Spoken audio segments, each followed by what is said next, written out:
Hello दोस्तों, मैं सुभेंद्र कुमार पटेल आप सभी का आपके अपने YouTube चैनल एसकेपी क्लासेस में स्वागत करता हूं। इसके पहले हम पढ़ रहे थे डाइजेस्टिव सिस्टम, पाचन तंत्र, जो हमारा समाप्त हो चुका है। आप YouTube चैनल पर जाएंगे, आपको उसकी प्रॉपर प्लेलिस्ट मिल जाएगी। उसमें आपको वीडियो का सीक्वेंस मिल जाएगा जिससे आप पढ़ सकते हैं, चाहे तो आप अपना रिवीजन कर सकते हैं। आज से हम चालू करने जा रहे हैं हमारा नया टॉपिक, जिसे हम कहते हैं न्यूट्रिएंट्स, या जिसे कहा जाता है पोषक तत्व। पोषक तत्व टॉपिक के साथ आपको एक अच्छी बात यह है कि ये जो टॉपिक है ये हमारी डेली लाइफ में तो काम आएगा ही, है ना, कि क्या चीज हमारे लिए अच्छी है, क्या बुरी है, किसको ज्यादा क्वांटिटी मिलो, क्या कम क्वांटिटी मिलो। तो डेली लाइफ के लिए तो अच्छा ही, हमारी डाइट को भी बैलेंस करने में मदद करेगा। साथ ही साथ क्या है, ये होता सरल है और इससे क्वेश्चन आपको देखने को मिलेंगे। ऐसे विद्यार्थी जो विशेष रूप से महिला पर्यवेक्षक, है ना, फीमेल सुपरवाइजर, या जिसे बोलचाल में महिला सुपरवाइजर ज्यादा कहते हैं, यदि उसकी तैयारी कर रहे हैं, एएनएम की तैयारी कर रहे हैं, पीएनएसटी की तैयारी कर रहे हैं, तो उसमें आपको इससे रिलेटेड क्वेश्चन देखने को मिलेंगे, है ना। जो सीटेट की तैयारी करते हैं उनमें ये क्वेश्चन इस टॉपिक के आते ही हैं। तो आज से हम शुरुआत करने जा रहे हैं न्यूट्रिएंट्स या पोषक तत्व। मन लगाकर आप पढ़ें, बहुत सरल है, बहुत सिंपल टॉपिक है, आपको समझ में आता जाएगा, अपन आगे बढ़ते जाएंगे। ठीक, तो आज जो टॉपिक हम चालू कर रहे हैं ये क्या हो गया, न्यूट्रिएंट्स। हिंदी में इन्हें अपन कहते हैं पोषक तत्व। तो पहले सबसे पहले बात आती है कि व्हाट इज न्यूट्रिएंट, पोषक तत्व क्या है। तो पोषक तत्व का मतलब होता है, आप लोग अपने दिमाग में कोशिश करें बताने की क्या है पोषक तत्व। पोषक तत्व का मतलब होता है ऐसे पदार्थ जो हमारी वृद्धि और विकास के लिए आवश्यक होते हैं, ऐसे सब्सटेंस जो हमारे ग्रोथ और डेवलपमेंट के लिए बहुत जरूरी होते हैं, उन्हें कहा जाता है न्यूट्रिएंट्स, पोषक तत्व। अब बात आती है कि वृद्धि और विकास में क्या अंतर है। यदि अपन वृद्धि शब्द की बात करें तो वृद्धि या ग्रोथ का मतलब होता है आकार बढ़ना। जब किसी का शेप इंक्रीज होता है, साइज या शेप जब उसका इंक्रीज होता है, तो हम कहेंगे कि वो क्या कर रहा है, ग्रोथ कर रहा है, वृद्धि कर रहा है। लेकिन विकास का मतलब होता है किसी के अंदर कौशलता, या जिसे अपन कहते हैं स्किल का डेवलप हो जाना, इसे हम कहते हैं विकास। आप एक पॉइंट हमेशा पढ़ते होंगे कि वृद्धि जो है ये एक निश्चित समय तक होती है, लिमिटेड टाइम तक जो होती है वो वृद्धि है, और विकास जो है ये हमेशा चलने वाली प्रक्रिया है। ठीक, हमारे अंदर जो भी ग्रोथ होगी, चाहे हमारी लंबाई में वृद्धि हो, चौड़ाई में वृद्धि हो, हम किसी भी तरीके से यदि बढ़ रहे हैं तो वो एक निश्चित समय तक होगा। कभी ना कभी, आज नहीं तो कल जाके ये जो वृद्धि है ये रुक जाएगी। ठीक है, इसलिए ये क्या रहेगी, निश्चित समय तक। लेकिन कौशलता की तो कोई उम्र नहीं है। जैसे आप देख सकते हैं आज के समय में, वर्तमान समय में बहुत सारे ऐसे लोग हैं जो 60 प्लस होंगे, अपनी जॉब करके वो रिटायर हो चुके हैं, अब कुछ नहीं करते हैं, घर में बैठे हैं, लेकिन उससे मोबाइल चलाते बनता है। वो जानते हैं व्हाट्सएप क्या है, व्हाट्सएप कैसे यूज किया जाता है। जबकि जब अपन उनके समय की बात करें तो उनके समय में तो मोबाइल व्हाट्सएप कुछ नहीं हुआ करता था। वो जानते हैं कैसे उपयोग करना। वो आपके यहाँ रिश्तेदार होंगे, आपने देखा होगा, ग्रुप में फोटो भेज देते होंगे, गुड मॉर्निंग, बिना क्रॉप करे, है ना, पूरा का पूरा भेज देते होंगे। तो उनको आ तो रहा है, पहले ये नहीं था। तो क्या हुआ, उन्होंने समय के साथ क्या किया, अपने दिमाग का डेवलपमेंट किया, अपने दिमाग को उन्होंने क्या कर लिया, विकसित कर लिया। तो उसकी कोई उम्र नहीं है। आप 70 साल के आदमी को सिखाओ, वो कंप्यूटर चलाना सीख जाएगा, है ना। कंडीशन है कि उसको किसी प्रकार की कोई मेंटल डिसीज ना हो, कोई बीमारी ना हो, मानसिक बीमारी, तो व्यक्ति सीख जाएगा। विकास हमेशा होता है। लेकिन उसी 70 साल के व्यक्ति को आप जिम जाके कहो कि बॉडी बना ले, एब्स बना ले, तो वो नहीं कर पाएगा। क्यों? क्योंकि वृद्धि एक निश्चित समय तक होती है। जब उसकी 70 साल की एज हो गई तो ना उसकी मसल्स इतना साथ देंगे, ना उसके टिश्यू। ठीक है, तो जो वृद्धि और विकास दोनों के लिए जरूरी है, वो ही कहलाते हैं पोषक तत्व। ले लें इसका स्क्रीनशॉट, अपन आगे बढ़ते हैं। अब यदि पोषक तत्व की बात करें तो इन्हें दो भागों में बांटा गया है। ठीक, पहला जो प्रकार है इसे हम कहते हैं मैक्रोन्यूट्रिएंट। मैक्रो न्यूट्रिएंट, हिंदी में कहा जाता है दीर्घ पोषक तत्व। और दूसरे प्रकार के होते हैं माइक्रो न्यूट्रिएंट, या जिन्हें हम कहते हैं लघु पोषक तत्व। ठीक, बहुत कुछ तो आप नाम से ही समझ गए होंगे। ठीक है, मैक्रो या दीर्घ का मतलब ऐसे न्यूट्रिएंट्स, ऐसे पोषक तत्व जो हमारे शरीर के लिए बहुत ज्यादा आवश्यक है, essential for the human body. Essential तो दोनों है, लेकिन जो हमें ज्यादा मात्रा में चाहिए, लार्ज क्वांटिटी में चाहिए, जो हमें लार्ज क्वांटिटी में मिलेंगे तभी काम चलेगा। यदि उससे कम हुए तो हमें डिसीज हो जाएगी या कोई किसी न प्रकार की कोई बीमारी हो जाएगी, तो वो कहलाते हैं दीर्घ पोषक तत्व, जिन्हें हम कहते हैं मैक्रोन्यूट्रिएंट। अब माइक्रोन्यूट्रिएंट को लेकर आप दिमाग में ये कॉन्सेप्ट नहीं रख लेना कि नहीं भी मिलेंगे तो चलेगा, ऐसा नहीं है। भले उन्हें अपन लघु पोषक तत्व कह रहे हैं, माइक्रोन्यूट्रिएंट, लेकिन वो भले ग्राम में चाहिए, माइक्रोग्राम में चाहिए, लेकिन हमारी बॉडी को चाहिए। तो ऐसे पोषक तत्व जो हमें ज्यादा मात्रा में चाहिए, तो आप थोड़ा दिमाग लगाए तो बता सकते हैं कौन रहेगा वो? कार्बोहाइड्रेट। क्यों? क्योंकि ये कार्बोहाइड्रेट हमें क्या देता है? एनर्जी देगा, ऊर्जा देगा। दूसरा हमें क्या चाहिए? प्रोटीन। क्यों? क्योंकि प्रोटीन शरीर की वृद्धि के लिए और शरीर की मरम्मत या रिपेयर करने के लिए बहुत जरूरी है, इसलिए हमें प्रोटीन चाहिए। देखो, रिपेयर करने से मतलब क्या है यहाँ पर? जैसे मान लो हमें चोट लग गई, वो जो घाव था वो कुछ समय बाद ठीक हो गया, टूटे हुए लिगामेंट्स जुड़ गए, टूटी हुई हड्डियां जुड़ गई, इसको कहते हैं रिपेयर होना। तो ये होता है किसके कारण? प्रोटीन के कारण। फिर हमें क्या चाहिए? फैट, या जिसे अपन कहते हैं वसा। ये हमारे शरीर को कुछ ज्यादा मात्रा में चाहिए, इसलिए ये कहलाते हैं मैक्रोन्यूट्रिएंट। माइक्रोन्यूट्रिएंट में आते हैं विटामिन, विटामिन्स और मिनरल्स, खनिज। बहुत सारे ऐसे मिनरल्स हैं जो हमें बिल्कुल मिलीग्राम में चाहिए, 0.0 के बाद मिलीग्राम में चाहिए, लेकिन चाहिए, है ना? जो हमें क्या सब्जियों से मिल जाते हैं, या जैसे अपन अलग अलग जो पदार्थ खा रहे हैं अपन सब पढ़ेंगे, है ना, कि क्या खा रहे हैं तो क्या मिल रहा है, तो उससे ही अपन को मिल जाते हैं, लेकिन हमें चाहिए। तो ये क्या कहलाते हैं? लघु पोषक तत्व, या इन्हें कहते हैं माइक्रोन्यूट्रिएंट। तो हमारे लिए पोषक तत्व क्या क्या हो गए? Carbohydrate, protein, fat, vitamin, minerals. और पानी भी एक प्रकार का हमारे लिए पोषक तत्व है, तो उसको अपन अलग से फिर पढ़ेंगे। ले लें आप इसका स्क्रीनशॉट, अपन लिख करके आगे बढ़ते हैं।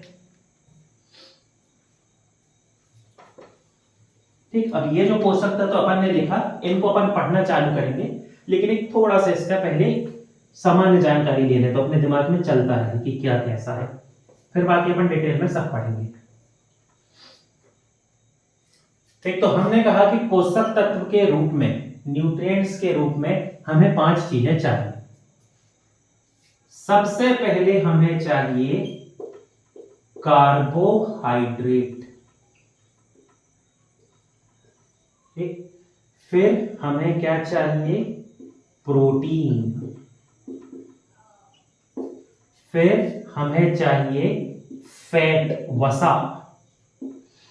फिर हमें चाहिए विटामिन, और हमें चाहिए मिनरल्स। ये हमारे लिए कहलाते हैं न्यूट्रिएंट्स, या इन्हें हम कहते हैं पोषक तत्व। अब यदि हम बात करते हैं कार्बोहाइड्रेट की, तो कार्बोहाइड्रेट का सबसे प्रमुख कार्य होता है हमारे शरीर को एनर्जी या ऊर्जा प्रदान करना। ये कार्बोहाइड्रेट ही है जो टूटकर हमारे शरीर को एनर्जी देता है। माइटोकॉन्ड्रिया टॉपिक आप देखना, वहां पर अपन पढ़े थे कि हमारी ऑक्सीजन कोशिका में पहुंचती है, ऑक्सीजन हर एक कोशिका में पहुंचकर ग्लूकोज को तोड़ती है, और ग्लूकोज से हमें एनर्जी मिलती है, और ग्लूकोज एक प्रकार का कार्बोहाइड्रेट है। तो ये हमारे शरीर को क्या देता है? एनर्जी देता है। प्रोटीन की बात करें तो प्रोटीन के 2 काम बिल्कुल याद कर लो आप। एक होता है यह शरीर की वृद्धि करता है। आपसे पेपर में पूछेगा शरीर की वृद्धि के लिए आवश्यक है, ऑप्शन प्रोटीन, टिक कर देना, 100% सही है। और दूसरा, ये हमारे शरीर को रिपेयर करता है, शरीर की मरम्मत करता है। ठीक, वही चोट लगने पे जो ठीक हो जाते हैं। अब बात आती है कि प्रोटीन के पास ही ऐसी क्या विशेषता है कि ये दोनों काम कर पा रहा है। तो एक पॉइंट याद रखना, प्रोटीन हमारे शरीर में सेल डिवीजन या जिसे अपन कहते हैं कोशिका विभाजन, इस कोशिका विभाजन को नियंत्रित करता है। इसीलिए ये हमारी वृद्धि को भी कंट्रोल करेगा और शरीर में होने वाले रिपेयर को भी कंट्रोल करेगा। ठीक है, देखो जैसे मान लो आप जिम जाते हो, जिम गए, आप बाइसेप के लिए एक्सरसाइज कर रहे हो, है ना। अब बाइसेप के लिए जब आप एक्सरसाइज कर रहे हो तो आपकी बाइसेप, जिसको अपन भुजा कहते हैं, ये क्यों बनी? क्योंकि आप उस पर जब मेहनत करें तो वहां पर जो सेल्स थी उनमें क्या हुआ, सेल डिवीजन हुआ। सेल डिवीजन होकर सेल्स बढ़ गई, मसल्स बढ़ गई, मांसपेशियां या मसल्स बढ़ गई, तो बॉडी जो है जिसको अपन कहते हैं बाइसेप बन गई। ठीक, मान लो अपन को चोट लगी है, चोट लगी है तो यहां पर ऐसे मान लो चोट लगी है तो आसपास की जो सेल है ये डिवीजन करके नई सेल बना रही है, इस वजह से ये जो घाव था ये भर गया। तो प्रोटीन ही ये क्यों कर पाता है? क्योंकि ये किसे नियंत्रित करता है? Cell division. तो एक क्वेश्चन ये भी बनता है कि सेल डिवीजन या कोशिका विभाजन को कौन सा पोषक तत्व नियंत्रित करता है? Which nutrient regulate the cell division? तो आपका आंसर क्या हो जाएगा? प्रोटीन। अब अपन बात करते हैं फैट की।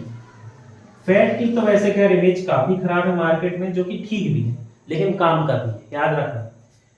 ये हमारे शरीर को 10 से 15% एनर्जी या ऊर्जा प्रदान करता है। मान लो कोई ऐसा व्यक्ति है, कार्बोहाइड्रेट की कमी है या किसी कारण किसी दिन अपने शरीर में कार्बोहाइड्रेट की मात्रा कम हो गई, जो अंदर खाना स्टोर था वो कम हो गया, तो उस स्थिति में हमें हमारी बॉडी चलाने के लिए एनर्जी या ऊर्जा जो देगा वो होता है फैट। फिर फैट ही है जो हमारी स्किन को प्रोटेक्ट करता है, यह हमारी त्वचा को सुरक्षा प्रदान करता है। कैसे करता है ये अपन पढ़ेंगे, एक स्टेप होता है, वो भी सिंपल है, समझ जाओगे आप। बस याद रखो, त्वचा को सुरक्षा प्रदान करने का काम होता है फैट का। विटामिन में सबसे पहले तो एक पॉइंट याद कर लो, विटामिन से हमें कभी भी एनर्जी नहीं मिलती है। विटामिन हमारे शरीर को कभी ऊर्जा या एनर्जी नहीं देता है। तो फिर भैया क्यों खा रहा है विटामिन जब एनर्जी नहीं मिल रही है? इनका तो चलो समझ में आ रहा था, कुछ कुछ काम था, जब ऊर्जा नहीं मिल रही है तो क्यों खा रहे हैं? तो इसका भी बहुत बड़ा काम है।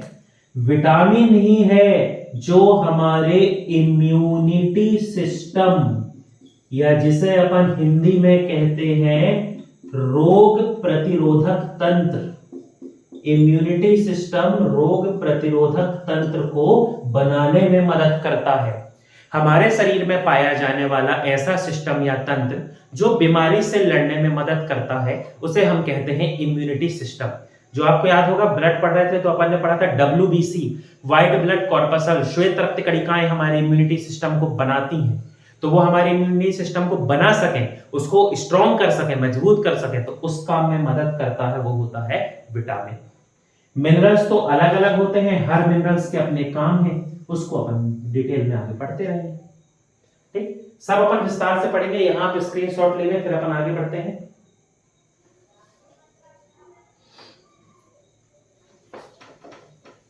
अब यहां पर एक पॉइंट समझना, ठीक, इनसे रिलेटेड डाइजेस्टिव सिस्टम वाले टॉपिक में हालांकि हमने इसकी बात की थी, लेकिन ऐसे जो इस वीडियो से आए हैं उनके लिए मैं इसको फिर से आपको समझा देता हूं। बिल्कुल आप उसको याद कर लेना, उसमें कोई बदलाव नहीं है, वो आपके बहुत काम आएगा। ठीक, समझिए उसको।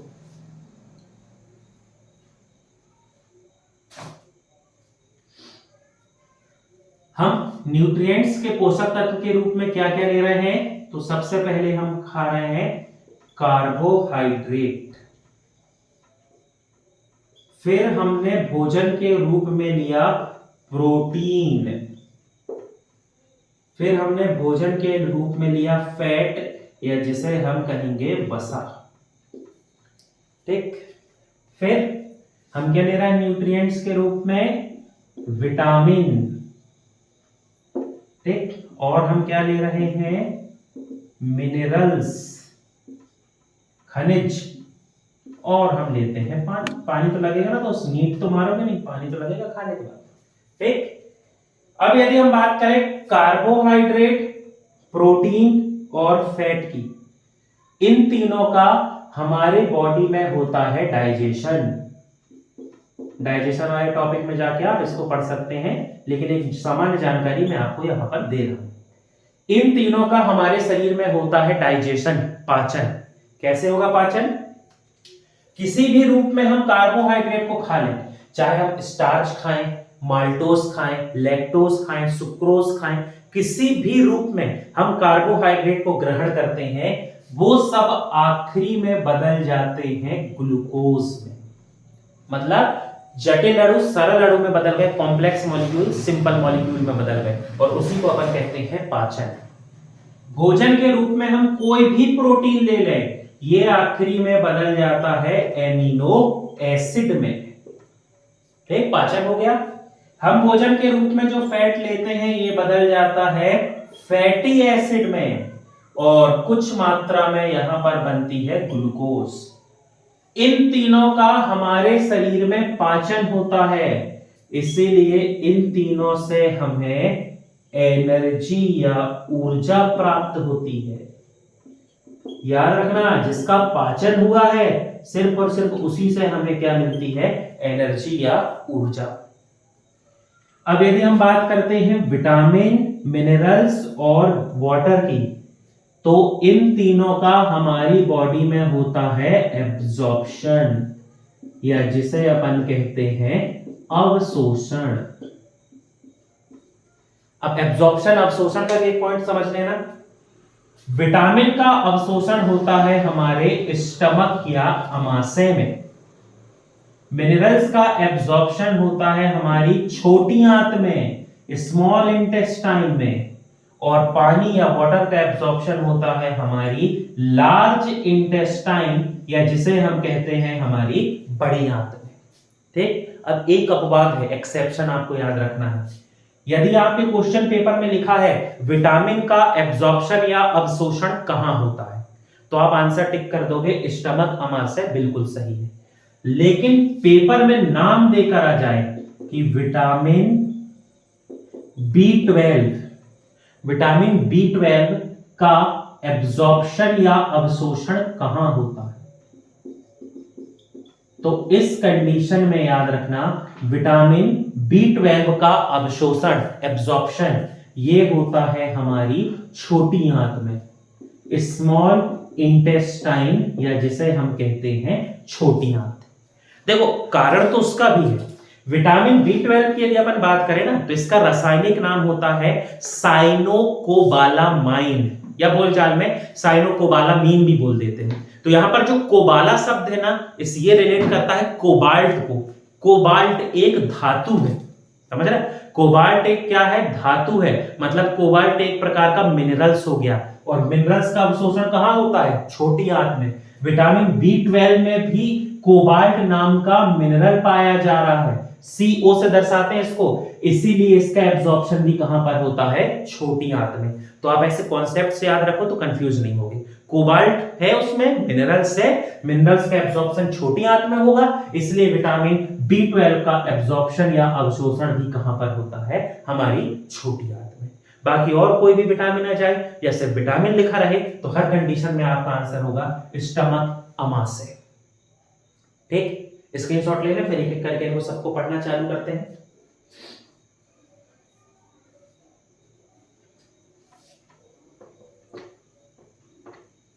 तो सबसे पहले अपन शुरुआत करेंगे कार्बोहाइड्रेट से। ठीक, बिल्कुल आराम से पढ़ते चलना, बहुत सिंपल है। अपन ज्यादा से ज्यादा मैक्सिमम इसके जो फैक्ट है वो कवर करने की कोशिश करेंगे। जितने प्रीवियस ईयर में क्वेश्चन आए हैं वो सब मैं फैक्ट के रूप में आपको लिखा दूंगा। ठीक है, चलो पहले समझते चले। सबसे पहले अपन पढ़ते हैं कार्बोहाइड्रेट।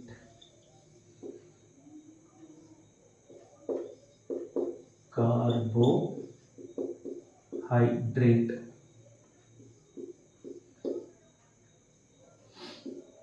ठीक, कार्बोहाइड्रेट को समझने के लिए एक बेसिक फॉर्मूला अपने दिमाग में रख लो ग्लूकोज का, C6H12O6। इसे अपन क्या कहते हैं? ग्लूकोज।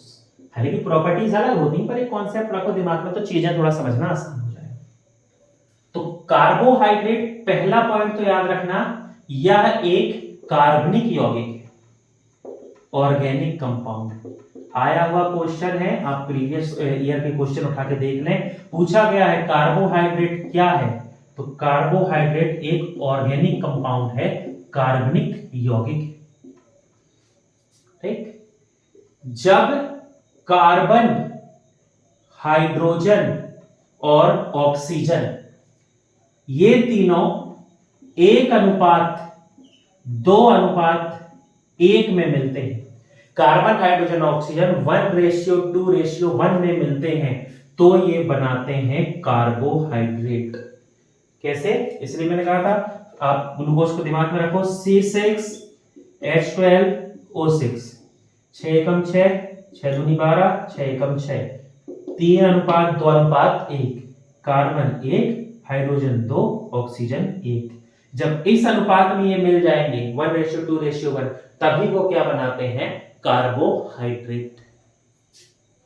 ठीक, फिर अपन ने क्या कहा, कार्बोहाइड्रेट हमारी बॉडी किसी भी एनिमल की, और यदि अपन अपनी बात करें तो हमारी बॉडी को काम करने के लिए जो 60 से 75% एनर्जी या ऊर्जा मिलती है, वो हमें मिलती है कार्बोहाइड्रेट से। और कार्बोहाइड्रेट की डिटेल में चले जाओ तो एनर्जी हमें किससे मिलती है, ग्लूकोज से। पढ़ते हुए आए अपन हमेशा से, ये है ना, C6H12O6 ग्लूकोज हमारी कोशिका में है, हमने श्वसन किया, रेस्पिरेशन, हमारी कोशिका में पहुंच गई ऑक्सीजन। हमारी कोशिका में एंजाइम पाए जाते हैं बहुत से, ये एंजाइम क्या करेंगे, इस ग्लूकोज को तोड़ देंगे, कार्बन डाइऑक्साइड, पानी, और साथ ही साथ हमारे शरीर को यहां पर मिलती है एनर्जी या ऊर्जा। ये ऊर्जा कितनी होती है, तो ये ऊर्जा होती है 38 एटीपी। 38 एटीपी, या इसी को कहा जाता है 673 किलो कैलोरी। दोनों सही है ना, लेकिन आजकल जो ज्यादा चर्चा का विषय है वो आपसे इसी फॉर्म में पूछता है, एटीपी। तो हमारे शरीर में जो एनर्जी बनी, जो ऊर्जा बनी 38 एटीपी के फॉर्म में, ठीक है, 38 एटीपी, आप कभी बुक वगैरह देखेंगे ना तो उसमें ये लिखा रहता है 673 किलो कैलोरी। ठीक है, तो ये जो कंडीशन आप देखेंगे, तो ये एनर्जी बनी हमारी सेल में या हमारी बॉडी में, और एनर्जी क्यों बनी, क्योंकि क्या टूटा है, ग्लूकोज, और ग्लूकोज एक प्रकार का क्या होता है, कार्बोहाइड्रेट। और वह प्रक्रिया, ये जो प्रोसेस हुई जिससे हमारे शरीर में एनर्जी बनी, इस प्रोसेस को अपन कहेंगे रेस्पिरेशन। इस प्रोसेस को ही क्या कहा जाता है, श्वसन। तो याद रखना, मनुष्य के शरीर में वह प्रक्रिया जिससे ऊर्जा बन जाए, उस प्रक्रिया को हम कहते हैं श्वसन। ग्लूकोज टूटा, कार्बोहाइड्रेट टूटा, इसलिए हमारी बॉडी को क्या मिल रही है, एनर्जी। अब आपके दिमाग में यदि एटीपी आ रहा हो तो देखिए, इससे पहले अपन एक बार पढ़ चुके हैं, लेकिन फिर भी मैं यहां पर आपको रिकॉल करा देता हूं। एटीपी, इसका पूरा नाम है एडिनोसाइन ट्राई फॉस्फेट।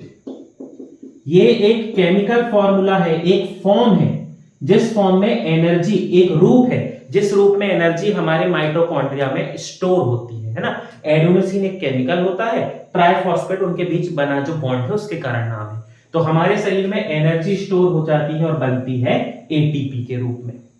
और एक पॉइंट और पढ़े थे कि यदि आपसे एग्जाम में पूछ लिया जाए कि हमारी बॉडी एनर्जी किस फॉर्म में यूज करती है, तो जब यूज करने की बात आएगी, उपयोग करने की बात आएगी, तो आंसर होगा एएमपी, एडिनोसिन मोनोफॉस्फेट, है ना। एनर्जी स्टोर हो रही है या बन रही है तो एटीपी के रूप में, एडिनोसिन ट्राइफॉस्फेट। लेकिन जब हमें उसको यूज करना है, हमारी मसल्स को, हमारी सेल को, टिश्यू को उसको यूज करना है, तो एटीपी पहले बदलता है एडीपी में, एडिनोसिन डाइफॉस्फेट, तो उसकी जरूरत नहीं है, वो बीच का एक सब्सटेंस से हट गई।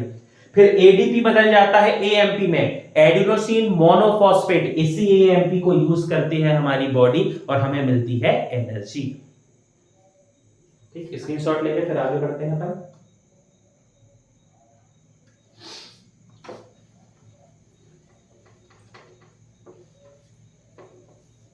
ठीक, बिल्कुल धीरे धीरे पढ़ते चले, बिल्कुल नहीं घबराना आपको, सब कवर हो जाएगा, धीरे धीरे अपन करते चलेंगे।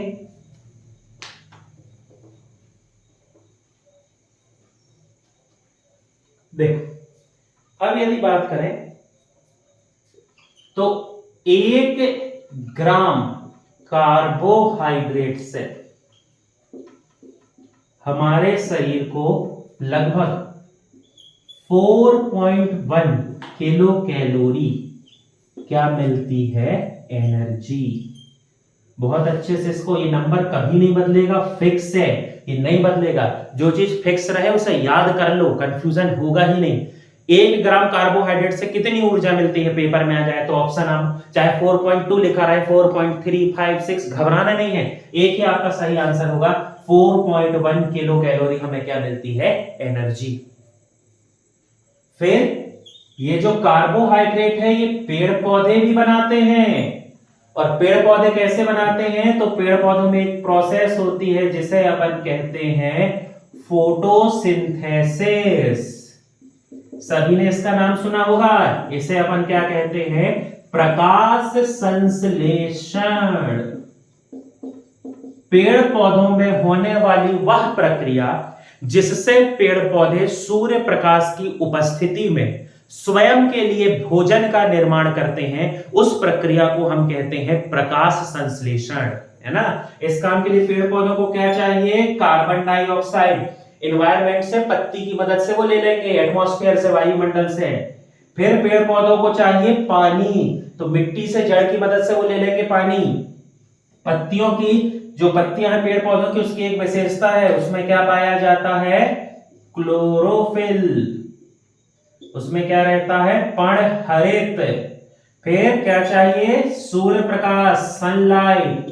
पेड़ पौधे क्या बना लेंगे, C6H12O6 प्लस ऑक्सीजन, जो वापस एटमॉस्फेयर में छोड़ देंगे। और ये जो ग्लूकोज है उनकी पत्तियों में स्टोर रहेगा, ये ग्लूकोज है। मतलब पेड़ पौधे भी खुद के लिए कार्बोहाइड्रेट का निर्माण करते हैं, और पेड़ पौधों में जब कार्बोहाइड्रेट बनता है तो उस प्रोसेस को हम कहते हैं प्रकाश संश्लेषण, या उसे हम कहते हैं फोटोसिंथेसिस। अब एक यहां क्वेश्चन बनता है, आपसे एग्जाम में पूछ लिया जाए कि पेड़ पौधों में खाना, भोजन जो है किस रूप में बनता है, तो आपका आंसर हो जाएगा ग्लूकोज, कोई दिक्कत नहीं, दिख रहा है। लेकिन यदि आपसे पूछ लिया जाए कि पेड़ पौधे भोजन को किस रूप में स्टोर या संचित करके रखते हैं, देख थोड़ा मामला यहां बिगड़ गया। पेड़ पौधे भोजन को किस रूप में संचित करके रखते हैं, तो उस कंडीशन में आपका आंसर हो जाएगा स्टार्च। स्टार्च, या जिसे अपन हिंदी में कहते हैं मंड। ठीक, पेड़ पौधे खाना बनाए तो ग्लूकोज था, अब जब स्टोर कर रहे हैं तो बहुत सारे ग्लूकोज जब मिल गए, और जब उसने उसे स्टोर किया या संचित किया, तो वो किस रूप में बदल जाते हैं, स्टार्च के रूप में। ठीक, उसका भी एक कारण है, चाहो तो समझ लो, याद रहे नहीं रहे कोई दिक्कत नहीं, बस लॉजिक समझ लो। C6H12O6 ग्लूकोज, अब बहुत सारा ग्लूकोज बन रहा है, मतलब n नंबर ऑफ ग्लूकोज। अब ये ग्लूकोज जब आपस में मिले तो इन्होंने बनाया C6H10O5। अब ये भी बहुत सारे रहेंगे, इनके भी n नंबर है, तो ये जो है यही फॉर्मूला होता है स्टार्च का, और ये फॉर्मूला होता है ग्लूकोज का। तो जब बहुत सारे ग्लूकोज बन गए और वो आपस में मिलकर हैं, तो वो किस रूप में हो जाते हैं, स्टार्च। तो पेड़ पौधों में भी कार्बोहाइड्रेट का महत्व है, याद रखेंगे आप।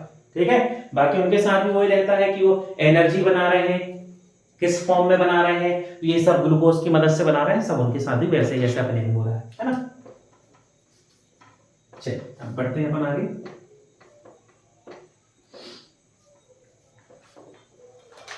ठीक, अब कार्बोहाइड्रेट से रिलेटेड अलग अलग जो क्वेश्चंस हैं ये होते हैं, अलग अलग इसके टॉपिक हैं जो चलते रहते हैं, अपन उनकी बात करते हैं। ठीक, यदि अपन बात करें तो कार्बोहाइड्रेट में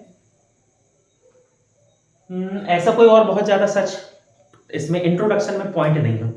अब पॉइंट अपन को कहां पर मिलेंगे, जब अपन बात करेंगे इसके टाइप्स की।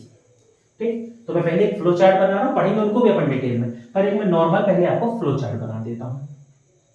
यदि हम बात करें कार्बोहाइड्रेट की,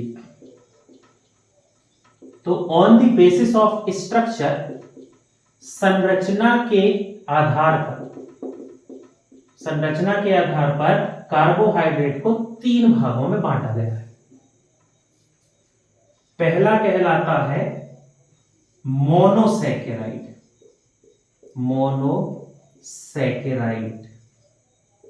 काफी लोगों ने ये शब्द सुना होगा, मोनोसैकेराइड। दूसरा प्रकार होता है डाइसैकेराइड। थोड़ी बहुत याद आ रहा होगा, लिंक कर पा रहे होंगे आप। डाइसैकेराइड। और यदि तीसरे की बात करें तो ये होता है पॉलीसैकेराइड। इसको भी आप रिलेट कर सकते हैं, पॉलीसैकेराइड। ये फ्लो चार्ट में मैं आपको एक जनरल इंफॉर्मेशन दे रहा हूं, कैसा क्या है ना, वो क्या होते हैं, क्या उनके काम है, ये सब अपन बहुत डिटेल में पढ़ेंगे। मोनोसैकेराइड की बात करें तो दोस्त आपको यहां पर शब्द दिख रहे हैं।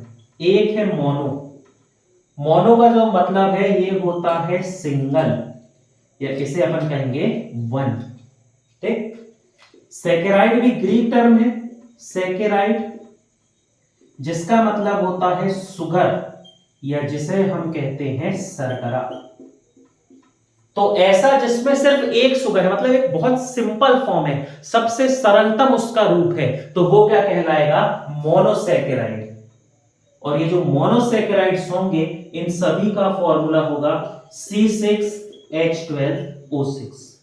कौन कौन होंगे, क्या होंगे, कैसे होंगे, सब पढ़ेंगे, लेकिन सबका फॉर्मूला क्या होगा, C6H12O6। ठीक। डाइसैकेराइड, इसको भी आप नाम से चाहो तो थोड़ा सा पहचान सकते हो। डाई का मतलब क्या हुआ, 2। ठीक। और सैकेराइड का क्या मतलब हुआ, सुगर, शर्करा। जब 2 मोनोसैकेराइड मिल जाए, मोनो एक एक 2, जब 2 मोनोसैकेराइड मिल जाते हैं तो वो बनाते हैं डाइसैकेराइड। डाइसैकेराइड कहीं पर भी हो उसका फॉर्मूला होगा C12H22O11। फॉर्मूला कैसे निकलेगा ये भी अपन पढ़ेंगे। फॉर्मूला कोई भी डाइसैकेराइड हो सबका होगा C12H22O11। अब पॉलीसैकेराइड, इसे भी आप नाम से समझ सकते हैं। पॉली ग्रीक टर्म है जिसका मतलब होता है मैनी, या जिसे अपन कहते हैं बहुत। जैसे आपने सुना होगा ना पॉलीटेक्निक कॉलेज, ऐसा कॉलेज जहां बहुत सारी तकनीक सिखाई जाए, टेक्निक सिखाया जाए, उसे कहते हैं पॉलीटेक्निक। पॉली का मतलब बहुत, मैनी। ठीक। और सैकेराइड मतलब क्या हो गया, सुगर या शर्करा। तो जब बहुत सारी शर्करा मिल जाए, चाहे वो मोनोसैकेराइड रहे, डाइसैकेराइड रहे, कोई भी रहे, जब बहुत सारी शर्करा मिल जाती है तब उसे अपन क्या कहते हैं, पॉलीसैकेराइड। पॉलीसैकेराइड कोई भी हो उसका फॉर्मूला होगा C6H10O5N नंबर। अब भी स्टार्ट में ये फॉर्मूला लिखे थे, वो भी अपन पढ़ेंगे, है ना। ठीक। तो पॉलीसैकेराइड, पॉली मतलब बहुत है, नहीं पता है कितने हैं, इसलिए N नंबर, कि कोई नंबर होंगे। ठीक। डाई मतलब 2 है, और 2 कैसे हुए, 2 मोनो मिलकर एक बन गए, तो वो हो गया डाई। और मोनो का मतलब सबसे सरल, सिंपलेस्ट फॉर्म जो है वो हो गया मोनो। आप इसका स्क्रीनशॉट ले लें क्योंकि ये फॉर्मूला बहुत काम आएंगे अपने। ठीक। एक पॉइंट और देखो, फॉर्मूला से बात आई, आपसे कभी कभी एग्जाम में पूछ लेता है what is general formula of carbohydrate. Carbohydrate का सामान्य सूत्र क्या है। अब सूत्र तो हर जगह बदल रहे हैं और आगे और भी बदलते रहेंगे। पॉलीसैकेराइड में तो संख्या बहुत ज्यादा होती, कोई हिसाब ही नहीं होता। तो एक जनरल फॉर्मूला, एक उसका सामान्य सूत्र आपसे पूछा जाए तो वो होता है CH2O और ब्रैकेट बंद, CH2O। अब यदि यहां 6 रख दिए तो C6H12O6 बन गया ग्लूकोज। लेकिन ये हर जगह काम नहीं करेगा, वो भी अपन कारण समझेंगे क्यों काम नहीं करेगा, सब अपन डिटेल से पढ़ेंगे, बिल्कुल नहीं घबराना। ठीक है। तो एक सामान्य सूत्र यदि आपसे पूछ लिया जाए कार्बोहाइड्रेट का तो वो होता है CH2O। ठीक। तो ये जो थी ये कार्बोहाइड्रेट से एक संबंधित सामान्य जानकारी थी। अब हमारी न्यूट्रिएंट्स की श्रृंखला चालू हो गई है। Carbohydrate, protein, fat, vitamin, minerals, water सब पढ़ेंगे। उनकी कमी से क्या बीमारी होगी, कैसे उसको ठीक किया जा सकता है, मतलब ठीक किया जाता मतलब डॉक्टर वाला नहीं, थोड़ी सामान्य है ना, यहाँ बोला डॉक्टर वाला ठीक करना है, ठीक। उसके ट्रीटमेंट क्या है, क्या हम कर सकते हैं, और उनसे रिलेटेड जितने भी फैक्ट आपकी प्रीवियस एग्जाम में आए हैं या मैक्सिमम नंबर ऑफ फैक्ट जैसे विटामिन हुआ, फैट हुआ, इनको अपन कवर करेंगे। आप बस जुड़े रहें, धीरे धीरे पढ़ते रहें, और हमारे चैनल से संबंधित जानकारी के लिए आप हमारे चैनल से जुड़े रहें। बहुत बहुत धन्यवाद।